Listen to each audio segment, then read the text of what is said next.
മഹബ്ബത്തു റസൂലില്ലാഹ് സ്വല്ലല്ലാഹു അലൈഹി വസല്ലമ തങ്ങളോടുള്ള മഹബ്ബത്താണ്. ലോകത്ത് നമ്മളെ ഏറ്റവും സ്നേഹിക്കേണ്ട നേതാവ് അത് സയ്യിദുൽ വജൂദി മുഹമ്മദുർ റസൂലുള്ളാഹ്. അതാണല്ലോ സ്വഹാബത്തിന്റെ വാക്യം, ഫിദാക അബീ വ ഉമ്മീ വ അന യാ റസൂലല്ലാഹ്. നബിയേ, ഞാനും എൻ്റെ ഉമ്മയും ഉപ്പയും അങ്ങേക്ക് ദണ്ഡമാണു നബിയേ, അങ്ങേക്ക് സമർപ്പിക്കുന്നു നബിയേ. ആ നബിതങ്ങളോട് നല്ല മഹബത്ത് വേണം. നാളെ മഹ്ശറിൽ ആരും നമ്മളെ ഓർക്കാത്ത ഒരു ഘട്ടമുണ്ട് സുഹൃത്തേ. ഉമ്മ സ്വന്തം നൊന്ത് പ്രസവിച്ച മകനെ മറന്നുപോകുന്ന രംഗമല്ലേ, ഉപ്പ മകനെ മറന്നുപോകുന്ന രംഗമല്ലേ.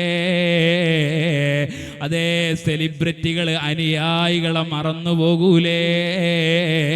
ലോകത്തെല്ലാവരും പരസ്പരം ഓർക്കാത്ത ഒരു സമയത്ത് നമ്മളെ ഓർക്കുന്ന ഒരേ ഒരു നേതാവേ ഉള്ളൂ. ആ നേതാവാണ് സയ്യിദുൽ വജൂദി മുഹമ്മദുർ റസൂലുള്ളാഹ്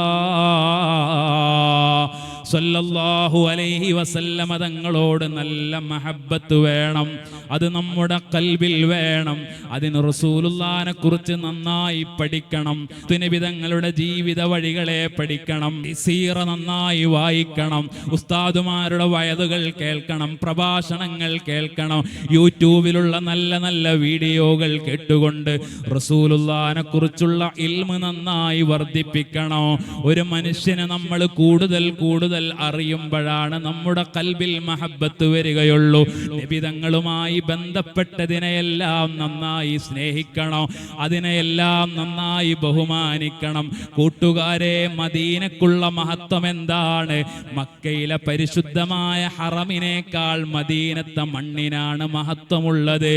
കാരണം എന്താണ്? അവിടെ കിടക്കുന്ന നേതാവ് റസൂലുള്ളാഹി സ്വല്ലല്ലാഹു അലൈഹി വസല്ലമ തങ്ങൾ കിടക്കുന്ന മണ്ണാണ് മദീന.